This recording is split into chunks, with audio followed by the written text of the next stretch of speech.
2018 की बात है। न्यू विजन कॉलेज के 4 स्टूडेंट अवी, निखिल, माया और साहिल अपनी ब्रेवरी के चलते पूरे कॉलेज में मशहूर थे। उन्हें कॉलेज में हर कोई जानता था। वो 4 हर मुश्किल टास्क को आसानी से पार कर लेते थे। कॉलेज के सारे स्टूडेंट्स उन्हें बहुत पसंद करते थे सिवाय एक के, राहुल, जो उनकी कामयाबी से बहुत जलता था। राहुल को बहुत गुस्सा आता था अगर कोई भी उन चारों में से किसी की भी तारीफ़ करे। एक बार वो चारों बैठकर किसी टॉपिक पे डिस्कशन कर रहे थे। उसी वक्त राहुल उनके पास आया एक मुश्किल भरा टास्क लेकर। मेरे पास तुम सब के लिए एक टास्क है, अगर तुमने उसे पूरा कर दिया तो मैं तुम्हें मान जाऊंगा। उन चारों में से निखिल उठा और बोला, कोई भी टास्क दे दो, हम उसे आसानी से पूरा कर लेंगे। बोलो क्या टास्क है। पर साहिल को ये बात ठीक नहीं लगी। वो उठा और बोला, रुको, हमें बिना सोचे समझे कोई फैसला नहीं लेना चाहिए। इस पर राहुल बोला, लगता है कि तुम्हारी टीम में कोई तो डर गया है। इस बात पर अभी ने गुस्सा होकर कहा, देखो, हमारी टीम यूं ही इतनी फेमस नहीं है।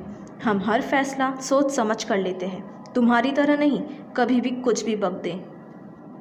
राहुल को इस बात पर बहुत गुस्सा आया। तब निखिल ने कहा, हमारा तो पता नहीं, पर लगता है कि किसी को बहुत गुस्सा आ रहा है। राहुल ने अपने गुस्से को संभालते हुए बोला, ठीक है, मैं समझ गया तुम क्या कहना चाहते हो। कोई बात नहीं, कल शाम को तुम लोगों को मेरे घर आना होगा, ठीक 6 बजे। वहाँ पर मैं बताऊँगा कि टास्क क्या है, उसे पूरा करके बताओ, मैं भी तुम्हें मान जाऊँगा। माया ने जवाब दिया, तुम चाहे कोई भी टास्क दे दो, हम उसे पूरा कर लेंगे। राहुल ने तब एक ईविल स्माइल दी और वहाँ से चला गया।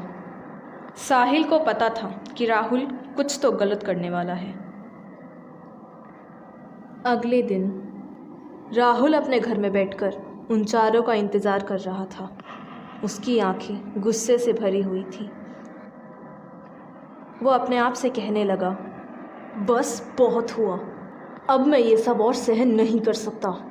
इसलिए आज मैं तुम लोगों को एक ऐसी जगह छोड़ आऊँगा जहाँ से आने के बाद कोई तुम्हें पसंद नहीं करेगा। उसके बाद कॉलेज में सिर्फ मेरा नाम होगा, सिर्फ मेरा। राहुल ने एक ऐसा प्लान तैयार कर लिया था जिससे कि कॉलेज के सारे स्टूडेंट उन चारों के ग्रुप को नापसंद करने लग जाएं। ठीक 6 बजे वो चारों राहुल के घर पहुंच गए। राहुल ने बिना टाइम वेस्ट किए उन चारों से कहा, आ गए तुम लोग? ठीक है, जाओ और मेरी कार में बैठ जाओ।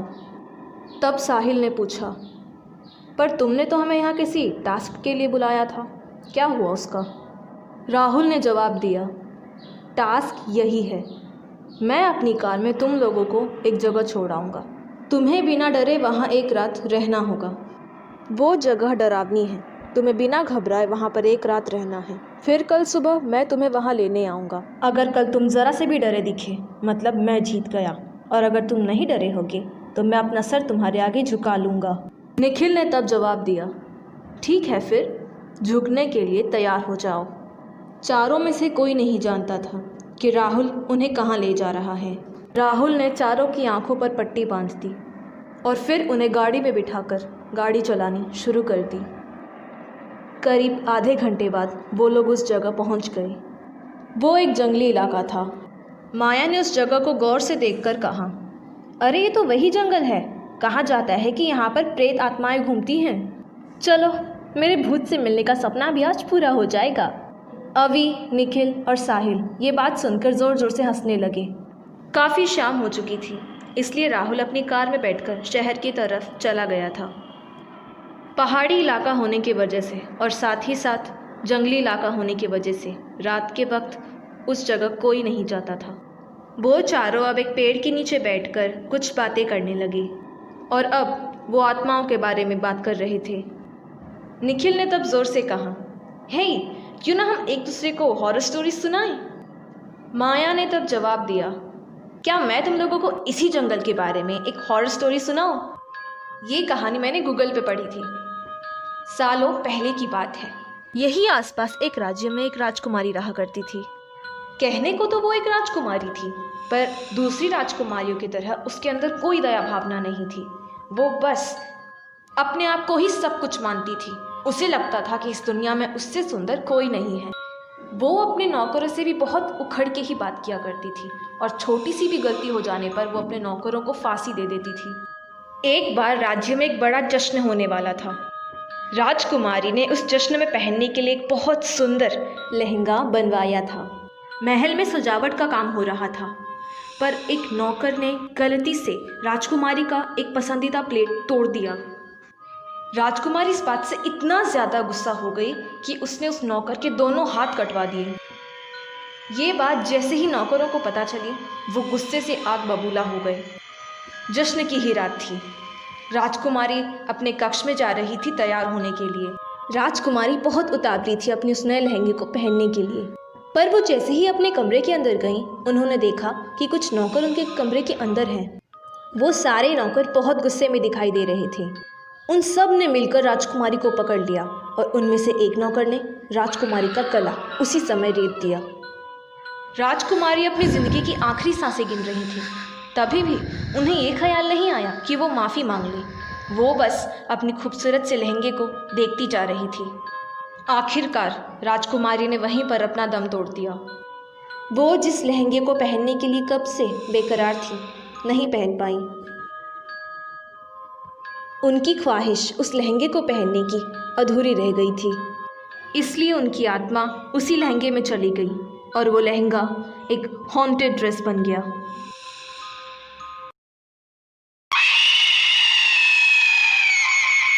कोई हिम्मत नहीं करता कि उस लहंगे को छुए, क्योंकि अगर कोई भी उस लहंगे के पास जाने की भी कोशिश करता है तो राजकुमारी की आत्मा ज़रा भी देर नहीं लगाती उस इंसान को मौत के घाट उतारने के लिए। तब निखिल ने पूछा, क्या उसकी आत्मा इस जंगल में भी भटकती है? माया ने जवाब दिया, हाँ, मैंने पढ़ा तो कुछ ऐसा ही था। क्योंकि वो महल इसी जंगल में कहीं था, राजकुमारी की आत्मा कभी कभी जंगल में भी दिखाई पड़ती है। तब अवि ने डरते हुए माया के पीछे अपने हाथों से इशारा करके पूछा, क्या वो वही है? क्या मतलब है तुम्हारा?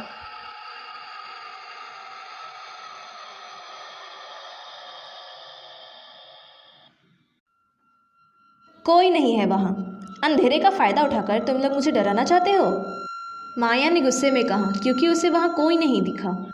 तब अवि ने कहा, नहीं, हम तुम्हें डराने की कोशिश क्यों करेंगे, वहाँ वाकई में कोई था।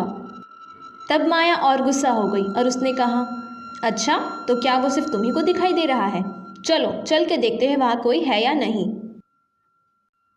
माया वहाँ जाने लगी और वहाँ पहुंचकर वो देखने लगी कि वहाँ पर कोई है भी या नहीं, पर वाकई में उसे कोई दिखाई नहीं दिया। ये देखकर वो बोलने लगी, मुझे तो यहाँ कोई नहीं दिखाई दे रहा। तुम लोग मुझे डराने की ही कोशिश कर रहे थे, मान जाओ। अरे, तुम लोग अभी वहीं पर हो? यहाँ पर आओ और देखो, कोई नहीं मिलेगा तुमको। ये बात सुनकर वो तीनों चौंक गए और फिर निखिल ने बोला, पर हम झूठ नहीं बोल रहे, वहाँ पर सच्ची में कोई था। तब माया बोली, तो क्या मैं झूठ बोल रही हूँ? मैंने कहा ना, आकर देख लो, यहाँ पर कोई भी नहीं है। ये बात सुनकर साहिल तो वहाँ आने लगा, पर अवि और निखिल अभी भी डर रहे थे।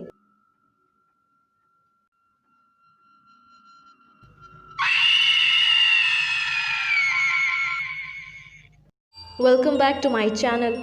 सो सॉरी कि मैं पिछले हफ्ते आप लोग के लिए कोई स्टोरी अपलोड नहीं कर पाई, क्योंकि मेरी तबीयत बहुत ज़्यादा ख़राब हो गई थी, पर अब मैं ठीक हूँ।